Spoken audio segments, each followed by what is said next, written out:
जय हिंद साथियों, आप सभी का स्वागत है मेरे YouTube चैनल पर। यूपी पुलिस कांस्टेबल 2024 की परीक्षा अभी फरवरी में होने जा रही है। जो भी विद्यार्थी यूपी पुलिस कांस्टेबल की तैयारी कर रहे हैं, उन्हीं को ध्यान में रखते हुए सामान्य ज्ञान से जुड़े हुए वो सभी महत्वपूर्ण प्रश्न हमने इस वीडियो में लिए हैं, जो पिछली परीक्षाओं में आ चुके हैं और आने की संभावना है। तो इस वीडियो को बड़े ध्यान से सुनिएगा और बिना किसी देरी के वीडियो शुरू करते हैं और चलते हैं सवालों की दुनिया में। और पहला सवाल बहुत ही इम्पोर्टेंट है। भारत में पहला पुलिस स्टेशन कहाँ स्थापित किया गया था? भारत में पहला पुलिस स्टेशन कहाँ स्थापित किया गया था? अगर आपको इसका सही जवाब मालूम है तो कमेंट करके जवाब जरूर दीजिएगा। हमारे सामने ऑप्शन है कलकत्ता, चेन्नई, हैदराबाद, लखनऊ, और इसका सही जवाब हो जाएगा कलकत्ता। भारत में पहला पुलिस स्टेशन कलकत्ता में स्थापित किया गया था। थोड़ा इम्पोर्टेंट पॉइंट डिस्कस करते हैं। भारत में पहला पुलिस स्टेशन 1844 में, तिथि को याद रखिएगा। भारत में पहला पुलिस स्टेशन 1844 यानी 1844 में ब्रिटिश ईस्ट इंडिया कंपनी द्वारा कलकत्ता में, जिसे अभी आप कोलकाता कहते हैं, कलकत्ता में स्थापित किया गया था।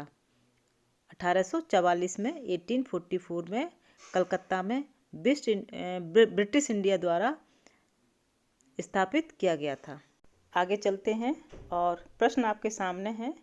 केंद्रीय पुलिस प्रशिक्षण अकादमी कहाँ स्थापित है?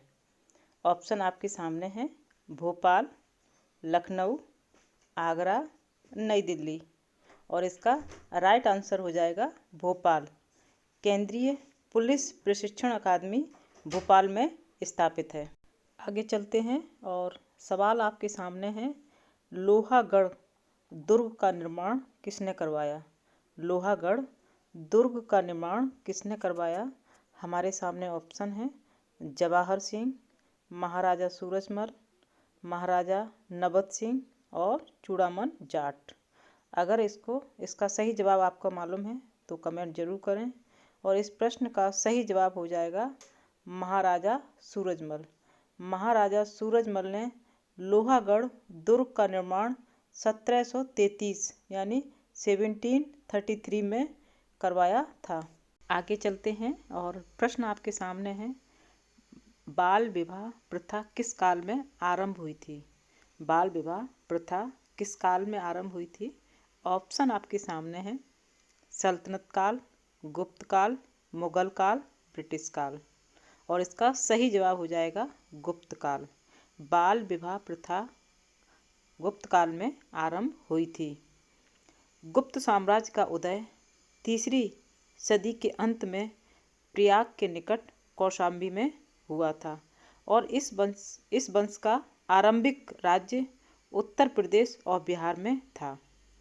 आपका प्रश्न आपके सामने है। भारत का पहला क्षेत्रीय ग्रामीण बैंक कौन सा है? भारत का पहला क्षेत्रीय ग्रामीण बैंक कौन सा है? ऑप्शन आपके सामने है आर्याव्रत, प्रथमा बैंक, ग्रामीण बैंक, यूनियन बैंक। अगर आपको सही जवाब पता है तो कमेंट जरूर करना, और इसका सही जवाब हो जाएगा प्रथमा बैंक। क्षेत्रीय ग्रामीण बैंक की विकास की प्रक्रिया सन 2 अक्टूबर 1975 से शुरू हुई थी। कब से हुई थी? 2 अक्टूबर 1975 से शुरू हुई थी क्षेत्रीय ग्रामीण बैंक के विकास की। और इसकी शुरुआत देश का पहला क्षेत्रीय ग्रामीण बैंक खोला गया, जिसका नाम था प्रथमा बैंक, और जिसकी अधिकृत पूंजी 5 करोड़ रुपए थी। ये कुछ पॉइंट थे। जो शुरुआत हुई थी 1975 में, और बैंक का नाम था प्रथमा बैंक। प्रथमा बैंक भारत का पहला क्षेत्रीय ग्रामीण बैंक है। आगे चलते हैं और सवाल आपके सामने है। संत कबीरदास हिंदी की कौन सी स्थानीय भाषा में लिखते थे? कबीरदास जी हिंदी की कौन सी स्थानीय भाषा में लिखते थे?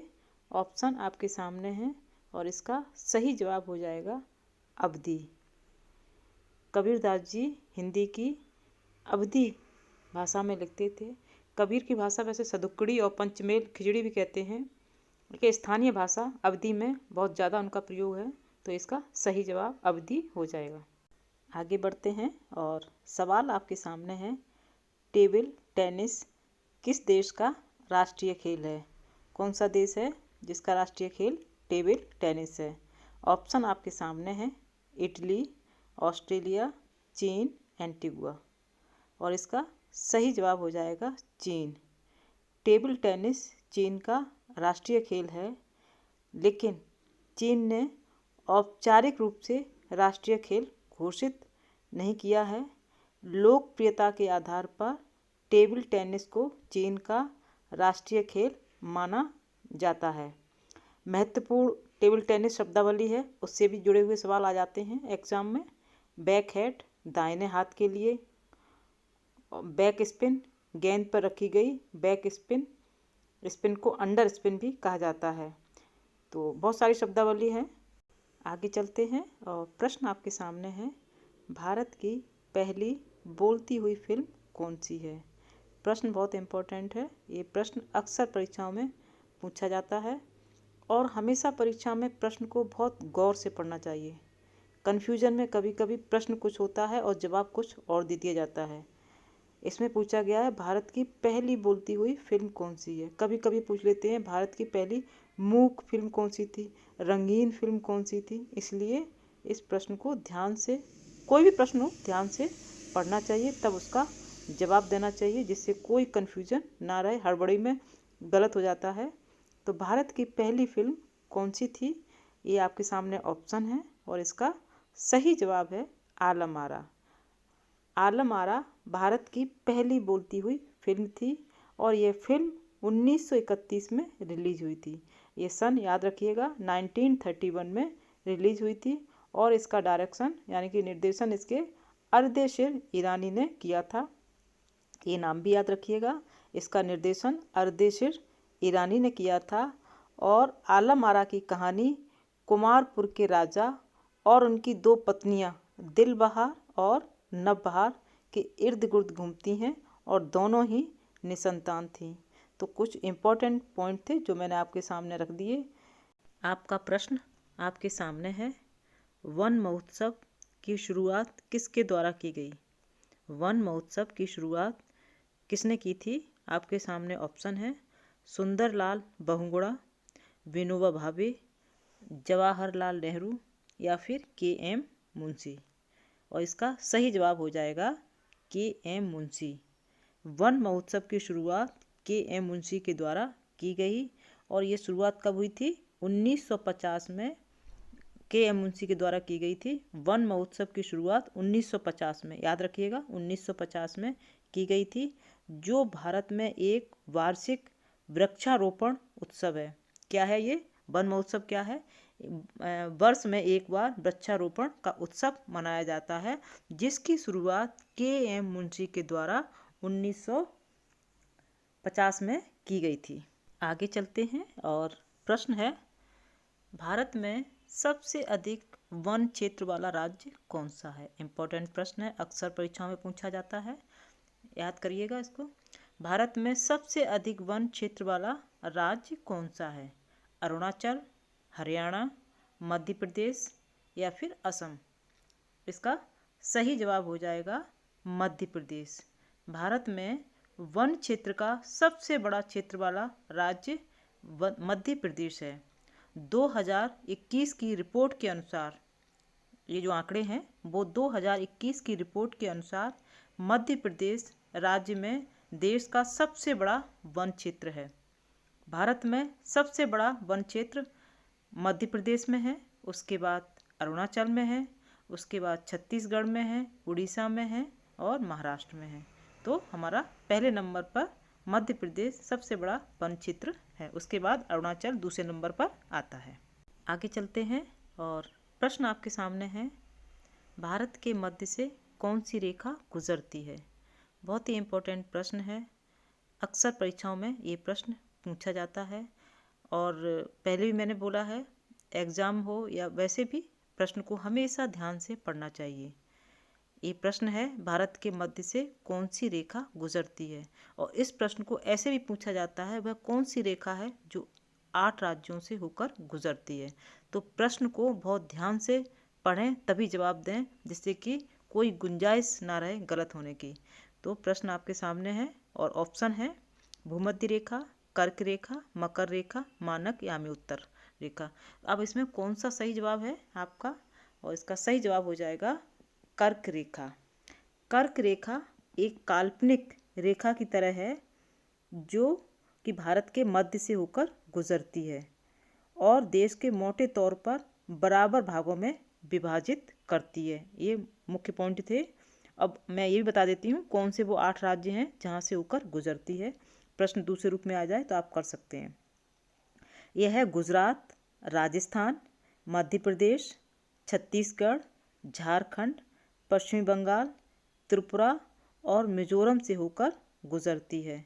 तो कुछ पॉइंट थे जो मैंने आपके सामने विस्तार से समझा दिए हैं। आगे चलते हैं और प्रश्न आपके सामने है, भारतीय राष्ट्रीय कांग्रेस के पहले अध्यक्ष कौन थे। इससे जुड़े हुए कई प्रश्न आ जाते हैं और सभी पर डिस्कस करेंगे विस्तार से, जिससे कि प्रश्न कैसे भी आ जाए आप उसको अच्छे से जवाब दे सकें। तो भारतीय राष्ट्रीय कांग्रेस के पहले अध्यक्ष कौन थे, ऑप्शन आपके सामने है और इसमें सही जवाब हो जाएगा WC बनर्जी।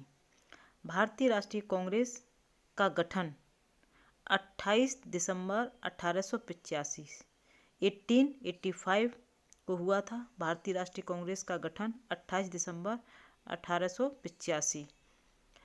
और ये प्रश्न ऐसे भी आ जाता है कि भारतीय राष्ट्रीय कांग्रेस का गठन कब किया गया था, तो ये आप आराम से कर सकते हैं। और इसके पहले अध्यक्ष WC बनर्जी थे।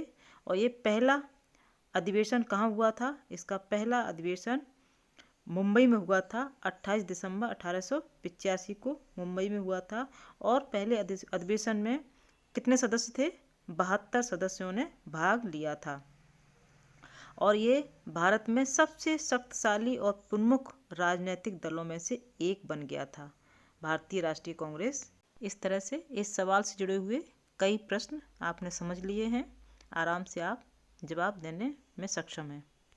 वीडियो पसंद आई हो तो वीडियो को लाइक करें, शेयर करें, चैनल को सब्सक्राइब करके बेल आइकन दबा दें, जिससे कि आपके पास सारी वीडियो हमारी पहुंचती रहे। और एग्ज़ाम की तैयारी आप सब लोग बहुत अच्छे से कीजिए। फरवरी में एग्ज़ाम है। ढेरों शुभकामनाएं। इसी के साथ जय हिंद, जय भारत।